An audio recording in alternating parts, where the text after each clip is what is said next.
10 nih hukum Taurat kan bang. Satu saja dilanggar, kita pasti masuk neraka. Tidak mungkin manusia bisa menjalankan 10-nya. Satu saja dilanggar masuk neraka. Itulah hukum Taurat bang. Tapi ketika Yesus datang dia membatalkan itu, artinya dia menebus kita dari itu semua aturan Yesus itu. yang membatalkan. Bukan Yesus yang membatalkan, tapi Paulus. Paulus yang Iya, membatalkan. Bang. Paulus menyampaikan ayat itu kan karena dia sudah melihat apa yang dilakukan Tuhan Yesus walaupun dia tidak ada di situ saat itu, Bang. Artinya begini, Bang. Polanya orang Kristen, dia berbuat baik karena dia sudah diselamatkan, Bang. Bukan dia berbuat baik untuk diselamatkan. Itu hal yang berbeda sih, Bang. Jadi, contoh begini, Bang. Saya ke kantor itu ada 10 lampu merah, Bang. 9 lampu merah saya bener nih. Nggak saya terobos. Lampu merah ke-10 saya terobos. Saya ditangkap polisi, lalu saya bilang, Pak polisi nggak bisa tangkap saya 9 udah benar kok, masa satu aja Bapak tangkap? Nah, pola pikir Kristen begitu, satu saja dosa kita, mau 1000 perbuatan baik kita, itu nggak akan bisa bang, untuk menebus satu kesalahan kita, begitu sih bang pola Kristen. Oke. Berarti sepakat ya kamu dengan pembatalan hukum Taurat dan segala ketentuannya yang disampaikan oleh Paulus digantikan dengan percaya Yesus mati dan bangkit untuk menebus dosa manusia. Ya, semua 10 hukum Taurat itu dilarang membunuh, dilarang berzina, dilarang bersaksi dusta, jangan ada ilah-ilah lain dan yang lain-lainnya. Dan dengan kalian percaya dengan konsep penebusan Yesus di kayu salib, kalian akan masuk surga. Cuman ketika tidak ada larangannya, masa sih surga diisi sama orang yang kawin sama mama kandungnya? Masa surga diisi sama orang yang kawin sama ayam? Masa surga diisi sama orang yang membunuh? Masa surga diisi sama orang yang berzina sama babi? Nggak cocok lah. Cukup dengan percaya Yesus sebagai Tuhan. Nggak cocok lagi. Gitu loh. Itu surga atau tempat apa tuh kayak gitu? Karena nyaris tidak ada hukum lagi. Kalian boleh membunuh, kalian boleh berzina, kalian boleh bersaksi dusta, kalian boleh apapun. Gitu loh. Karena tidak ada larangannya. Dengan matinya Yesus di kayu salib dan kalian percaya itu jadi jaminan bagi kalian masuk ke dalam surga meskipun kalian kawin sama ayam. Itu konsep kayak mana itu gitu loh. Kan nggak cocok itu rasanya gitu loh. Gimana menurut si Doksa? Oke, makasih bang. Jadi ya memang di ajaran Kristen surga itu tempat orang-orang yang berdosa, tetapi dia sudah diselamatkan sih bang. Karena semua manusia berdosa. Ada manusia tidak berdosa bang. Sudah ditebus. Sudah Iya, ditebus. betul. Sudah Iya, karena diselamatkan atau sudah ditebus? Iya, sudah ditebus. Nah, bukan itu diselamatkan, kan, Bang? benar. Sudah ditebus. Nah, memang itu tempat orang berdosa, Bang. Kalau ajaran Kristen itu, Bang, itu ayatnya jelas, Bang. Tidak ada seorang pun yang benar, seorang pun tidak. Gitu. Jadi memang kita semua berdosa, Bang. Hanya abang mungkin dosanya bukan perzinahan, dosa awak perzinahan. Kakak yang di sana mungkin agak cerewet-cerewet sikit udah berdosa ya kan? Kita semua berdosa, Bang. Kalau kita merasa kita layak masuk surga, saya rasa tidak lah. Tidak ada kita yang layak, Bang. Menurut saya. Kalau kita merasa suci, ya enggak lah. Siapa kita yang suci di dunia ini? Itu sih menurut saya, Bang. Kalau abang cerita tentang mengawini orang tua, ya kita punya hati nurani lah. Saya rasa tidak diajarkan pun orang yang ateis sana pun tidak ada yang kawin sama orang tuanya, kan begitu. Itu sih. Iya, tapi andaikan seandainya ada dari teman Kristen melakukan hal itu, nggak berdosa dia kan? Oh, dosa, Bang. Dosa. Di mana larangannya? Di mana larangannya? Kan udah saya bilang, Bang, di perjanjian lama itu ada cerita tentang kerabat. Tapi sudah dibatalkan. Oh enggak, Bang. Dibatalkan itu bukan berarti boleh dilakukan, tidak. Dibatalkan itu itu nggak boleh gitu. Itu namanya standar ganda. Oh enggak, Bang. Enggak begitu, Bang, konsep Kristen. Sudah dibatalkan. Dibatalkan gitu itu loh. Bukan jadi kita merdeka bebas melakukan segala sesuatu, Bang. Loh. Contoh gini. Gimana? Contoh. Gini contoh. Contoh gini ya. Penjajahan di atas dunia ini harus dihapuskan. Ya. Kan dihapuskan kan? Betul. Nah, ketika orang menjajah, dibolehkan nggak dia menjajah? Ya sudah dihapuskan, seharusnya tidak boleh. Tidak boleh, kan gitu, tidak boleh. Itulah apa antonimnya kan gitu. Sekarang saya tanya lagi analoginya. Ketika undang-undang di Republik Indonesia tidak melarang penyalahgunaan narkoboy, boleh nggak masyarakat Indonesia ditangkap ketika menggunakan narkoboy, diberikan hukuman? Kalau tidak dilarang ya tidak. Ya. Tidak boleh kan? Dan tidak boleh diberi hukuman kan? Nah, Betul. sementara di dalam kalian tidak dilarang untuk kawin sama mak kandung. Berarti nggak boleh dikatakan berdosa lah. Enggak begitu. Bang. Kita dari kecil sudah ada di hati nurani kita itu sudah ada moral, Bang. Cukup yang dia begitu-begitu percaya enggak lah. dengan ya. Nggak bisa gitu juga. Gini, maaf ya Dukso ya, Doksa, maaf ya. Ini maaf siap, saya Bang. sampaikan Gas, dengan Bang. kamu, ya. Maaf ya. Babi itu pun ya, ketika kita pertanyakan kepada dia, andaikan boleh bertanya sama dia, kenapa sih kalian nggak diberikan aturan tentang kawin sama induk kandung kalian? Babi pun akan jawab, kami bisa menggunakan naluri kebabi-babian. Nggak mungkin kami lakukan hal itu, kata babi. Dia kan ngomong kayak gitu.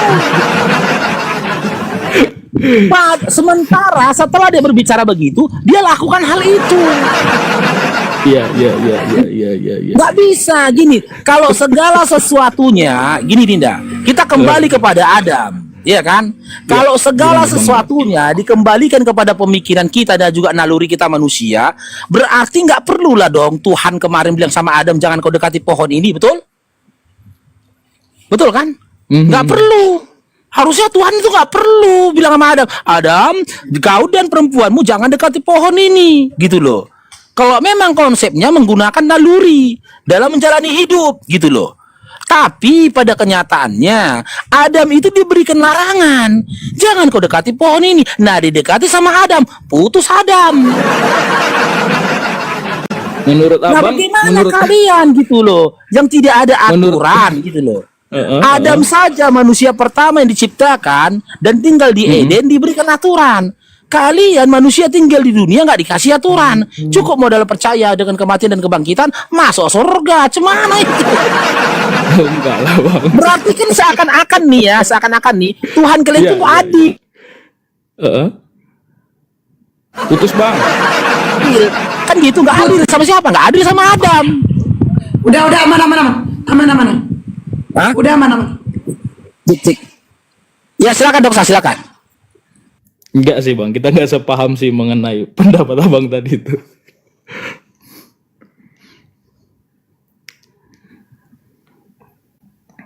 Kan masuk akal kan?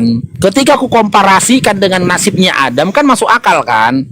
Jika memang hanya menggunakan bermodalkan naluri kemanusiaan gitu loh, seharusnya Tuhan itu tak usah berikan aturan kepada Adam.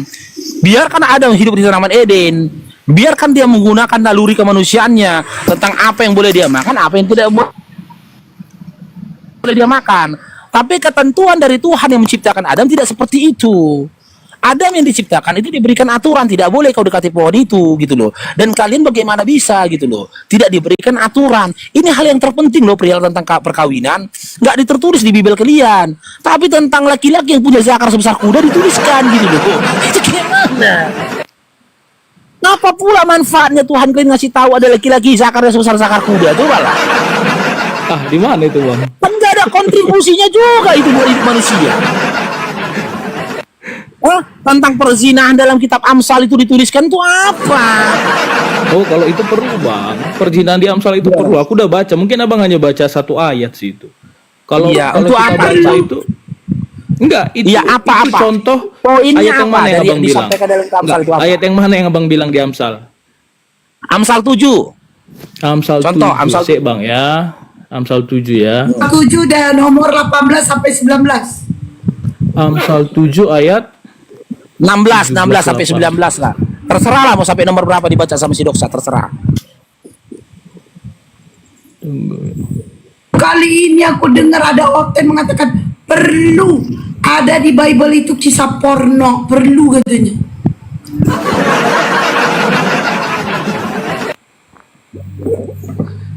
Nah, lihat Bang. Agak lain. Itu di atas itu hal yang terjadi. Lalu baca ayat 27, Bang. Ayat 27, rumahnya adalah jalan ke dunia orang mati yang menurun ke ruangan-ruangan maut. Artinya ketika kita melakukan ayat yang di atas yang Bang bilang kisah perzinahan tadi, 27 itu yang akan terjadi. Itu sih Bang. Jadi kalau Ya. Abang hanya ngambil satu ayat, ya enggak juga sih. Ya maksudnya Salah gini, jadi Abang poin memahami ayat poin ini.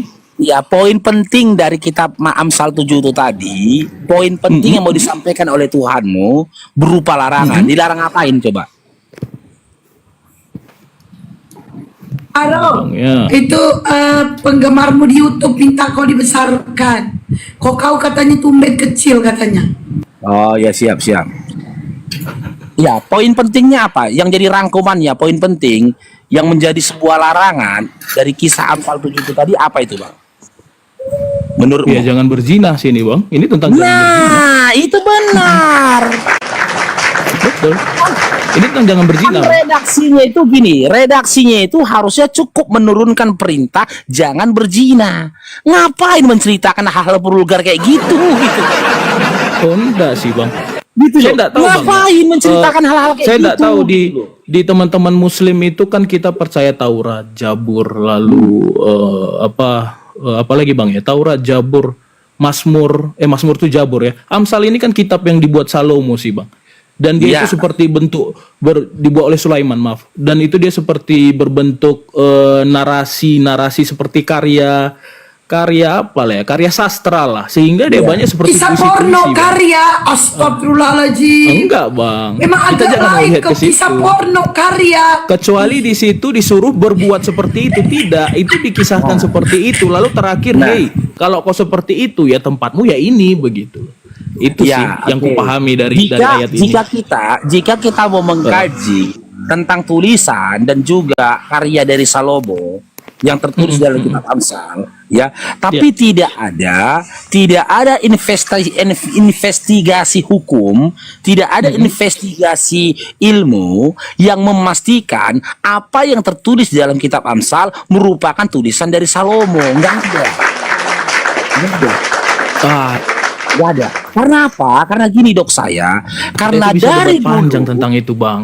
Karena tunggu Kalau dulu. mengenai itu. Karena dari dulu sampai detik ini, Oke. teman-teman Kristen itu, Bible-nya itu tidak pernah berdampingan dengan original teks, nggak pernah. Yang ada di kalian itu cuma terjemahannya saja. Itu yang jadi masalahnya. Kalaulah memang itu adalah wahyu, seharusnya kan wahyu itu disampaikan. Contoh seperti redaksi di dalam Al-Quran. Tidak akan sampai kepadamu berita tentang orang-orang terdahulu. Bagaimana ya kaum Hud yang mendustakan nabinya. Mereka itu begini. Kan begitu kan? Tapi kalau redaksinya kitab Amsal itu kan seperti catatan harian kan. Sebuah cerita yang diceritakan oleh si penulis, dan tidak ada sanad yang menjamin apa yang tertulis dalam kitab Amsal itu merupakan tulisan dari Salomo. Tidak ada. Cuman hanya klaim sepihak saja yang mengatakan bahwasanya kitab Amsal adalah kitab yang dituliskan oleh Salomo. Hanya klaim sepihak saja, dan kalian ya menerima informasi itu cukup menelan saja. Kalian telan tanpa ada dari kalian melakukan investigasi, bener nggak ini tulisan daripada Salomo? Karena gini, kalau kita pikirkan, kalau kita sedikit kritis ya terhadap kitab kita sendiri, takutnya awak di prank. Itu tulisan Namboru Siasugian kurasa. Ditaruh di situ gitu loh. Namboru ini baru mabuk minum tua dia. Ditulis sama dia, ditengok sama LAI, tulisannya cocok juga, ini ditempelkan, dibikinlah kitabnya Amsal gitu. Bisa saja karena tidak ada sanad informasi tadi dari si Fulan bin si Fulan. Bahkan manuskripnya saja jika dicek karbonnya apakah selaras. Cek karbon ini manuskripnya. Apakah umur dari manuskrip ini, cek karbonnya ini selaras dengan usianya Salomo di zamannya Salomo? Nggak ada investigasi seperti itu. Gitu loh. Kalian cukup percaya dikatakan pendeta, ini kitab tulisannya Salomo. Amin. Ini kitab tulisan dari Nabi Yehezkiel. Amin. Ini kitab adalah Taurat. Amin. Kan bahaya kayak gitu kalau kita di prank orang gitu.